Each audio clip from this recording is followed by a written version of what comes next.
Yahweh Bashim Yashai Bashim Kakadash, Tabanas to the Apostle of Elsbury Millstone, Peace, Citation, Hope, Folek, Shalom. And Lord willing, I'll come up with the titles for this lesson. But I just want to get into this article because I saw it earlier throughout the day. And this is really some real wicked, grimy shit. But you see, when it's coming to our people, our people are wise to do evil and to do good, they have no knowledge. So, this is from the Daily Mail and .com.uk. It says, girlfriend 22 is charged with murdering her 53-year-old sugar daddy before cutting his thumb off and using it to access his phone's banking apps.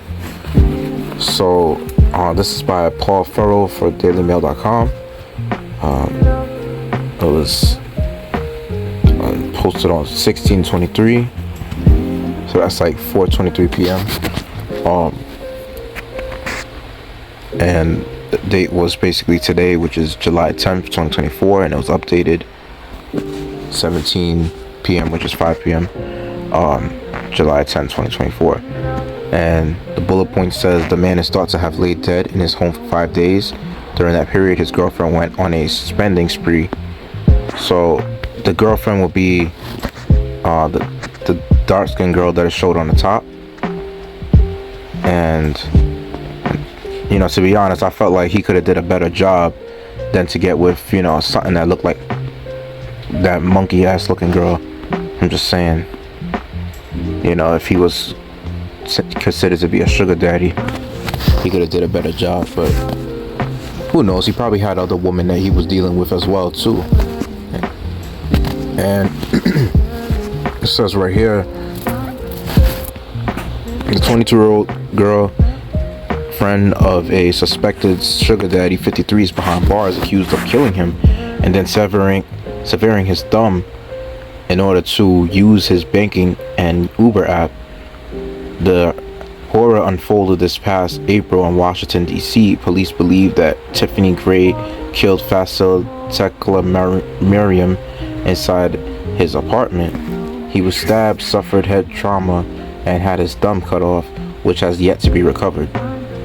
A witness told investigators that Gray and her accomplices then used the thumb to go on a spending spree buying marijuana and booze.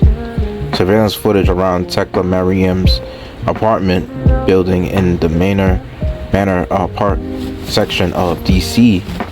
showed Gray and another woman, Audrey Miller, 19, alongside two other men, entering and leaving the building around the time of the killing. And her other woman that was her friend was that fat light-skinned girl, basically.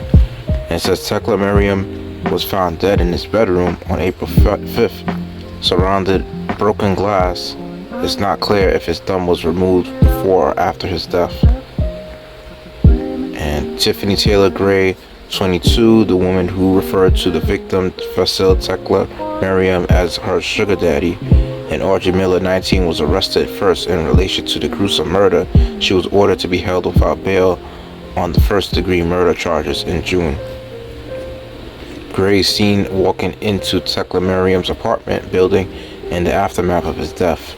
And it says Fasil Tekla Miriam's 53, shown here in a publicly released image by police, worked as a technician for the Washington, D.C. area transit system. And his SUV was missing from its usual parking space in front of his building.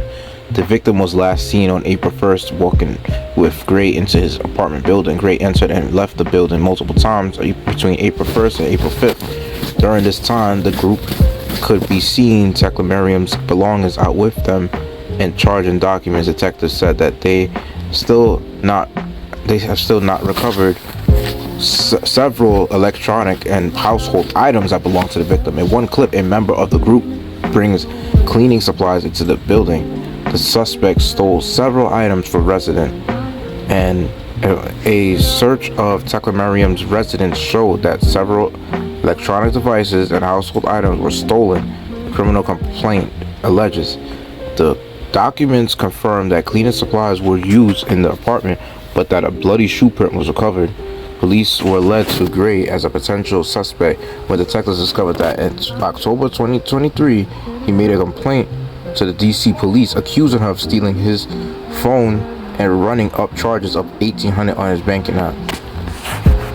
The search clues then found that Tekla Merriam's cell phone was pinned close to his cell phone tower in College Park, Maryland, close to where Gray was living at the time. Tekla Merriam was the guarantor on the apartment. And it says Miller can be seen walking into Tekla Merriam's apartment building on April 1st. Miller and the victim seen entering his apartment on April 1st. It's not clear what their relationship was. Miller is seen in the hallway of the apartment building. The allegation that the victim was acting as the suspect's sugar daddy is mentioned in the criminal complaint, as is attributed to the witnesses. Investigators believe that Gray has repeatedly committed the crime of meeting men online and stealing from them. In one instance this past May, Gray is accused of meeting up with a man and then showing up at his home with two others who are armed. The group are accused of robbing the man while tying his hands and feet with zip ties. Under threat of violence, the man revealed his banking PIN codes. His home was also burglarized. Miller was first arrested on June 21st and charged with first-degree murder. She was ordered to be held without bond. Gray was arrested on July 1st and charged with first-degree murder and armed felony murder. One of the men who accompanied them into the apartment has been identified as is not charged with a crime. Authorities allege that Gray was using the pseudonym Taylor Green in the aftermath of the murder. According to his Facebook page, Tekla Merriam was a native of Addis Ababa in Ethiopia. It's unclear when he moved to the United States. His profile shows pictures of him with a family consisting of a wife and 2 children. The most recent video on his page shows his children paying tribute to him on Father's Day in 2032. I hope you live longer than any person in the world, his son says. On his LinkedIn page, Tekla Merriam said that he worked as a technician for the Washington Metropolitan Area Transit Authority. So, pretty much that's it on that article, and without further ado, I'll bring out some scriptures and Lord willing make this lesson edifying. So Ecclesiastes chapter 7 verse 26, it says, "And I find more bitter than death the woman whose heart is snares and nets, and her hands is bands, whoso please of Yahweh shall escape from her, but the sinner shall be taken by her."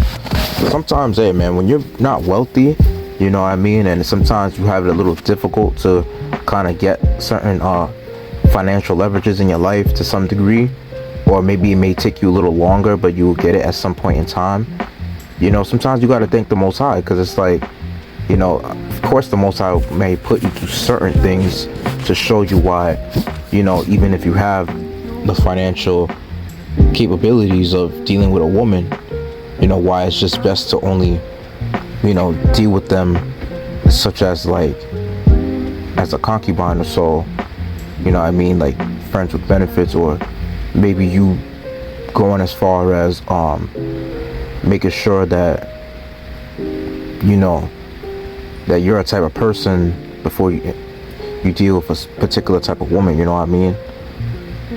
You know, it's like when it's coming to women in general, their nature is wicked, and of course sometimes women could kind of change in a sense, and sometimes even if you take a woman outside the country, you never know what her intentions could be later on, especially when she becomes Americanized, or a woman that let's say you couldn't recall them being like this, you know, their family didn't recall them growing up to be a certain type of way, but sometimes it's like in America, you know, in this kingdom, they're always bound to being influenced by some sort of wickedness, you know, because it's wickedness always being pushed out on an everyday, daily basis. And then plus you got a lot of films out there that push that vibration in the music itself. So it's like you never know when these women finna switch up. That's why, you know, it's just good to thank the Most High in general that you may not have the capability of dealing with a lot of women, because, you know, they don't see you as the ideal man because you're not wealthy, and that's fine because it's like, you know, the thing is, when you look at sometimes some wealthy men, they get set up by women. You know what I mean? Some guys that got money, you have it to where a woman might meet them online. Like this woman, for example, in the story, the light-skinned one in the picture, named Audrey Miller. What she did was she ended up using, let's say a fake name or so, and then she met up with other guys trying to get them robbed. You know what I mean? Had 2 other men that were armed, and she's been setting up other men before. Her friend, which was the actual, you know, girlfriend of the guy, you know, the dark-skinned girl, she basically, I'm not sure how they set it up, but I'm pretty sure the light-skinned friend taught her how to set him up. You know, so you see, this is how wicked women are. And yeah, they will take risk on doing these things, and I'll say sometimes they may just very well get away with it. You know what I mean? Like having, let's say, a few friends that are in the gang or so, and because they're the woman, they didn't necessarily do the crime, but they pretty much set it up to where they let that guy know to come up in there, you know, or let a couple guys know to run up in there, you know, and end up trying to subdue the man and pin him down to steal his, you know, most of his resources. And sometimes they may even just very well get in a relationship with you, you know, and then try to put a life insurance out on you, you know, once they realize that you put them as their beneficiary. And I'm pretty sure in the ancient world, women weren't considered as a beneficiary, because one thing is, like, fathers will mostly be comfortable passing their assets down to their sons instead of giving it to women, because these are one of the reasons why. Because women could just end up killing you off, and they're not gonna know how to spend that money, you know. So yeah, that man was pretty much taken by those wicked women, you know. And I don't know if he had a relationship with the light-skinned one, which was Audrey Miller. And I'm just saying, like, for those 2 women that he was fucking around with, they do not look that attractive at all, in my opinion. But you know, everybody, they say, to each their own. Beauty's an eye of the beholder. You know, everybody got their own taste. So that's why Sirach verse chapter 25 verse 13, it says, "Give me any plague with the plague of the heart, and any wickedness with the wickedness of a woman." Yep. And you see, the crazy thing is, like, in the scripture, like, when it talks about the wickedness of a woman, you know, there's different hells that a woman could put a man through. You know, one of them is, of course, getting men set up to get their house ransacked, you know, getting their resources, you know, taken from them by getting their homes pillaged, you know, even their vehicle or so. And then pretty much, you know, women could also go as far as putting their man on child support or alimony, and then they even end up taking the house, his most valuable resources from him. And this is all the shit that is declared by the court system, you know. Once she wants to use Esau against you, through his you know, through his court system. See, this is all type of wickedness that goes on in this country, America. And of course, women will use their seductive ways to try to get whatever they can out of you. But that's all women want to do. You know, they just want to see what they want to use out of a man. And that's why in the book of Sirach, chapter 25, verse 16 says, "I had rather dwell with a lion and a dragon than to keep house with a wicked woman." 'Cause you never know. Some women even get, like, let's say, tempted to even try to poison your food when they're making it. You know, sometimes they might even just very well be tempted enough to even try to hire somebody to basically put you to death. And you know, one thing about these niggas that's out in the street, some of them, they will do it for a certain price. You know, there's instances where some woman even tried to hire a hitman on their husband, and that hitman just so happened to be an undercover, you know, police officer, and that woman got arrested for that. And one woman I was thinking about was Raymond Sosa's wife, you know, that he got from Mexico, because he was a famous boxer. And what he ended up doing was he got with that woman, and then it was a sting operation where he ended up using, let's say, a fake photo. But I'm not sure how they set it up, if it was just to test his wife or some shit. And I'm pretty sure that's what it was, if I'm not mistaken, because it's been a while since I've seen that. But yeah, other than that, she was talking to a undercover officer who was acting like a hitman, and she wanted to use his money to pay that undercover officer. And what he did was he ended up showing a fake image about her husband dying, you know, about him being dead, and then she acted like she was crying, and just to find out afterwards, you know, it was all a hoax, and she got arrested and pretty much charged with that crime. Because let's just say if he was to be a hitman, of course she would have did it, you know, she would have got, you know, the order for him to get killed, you know what I mean? So that's how wicked these women are.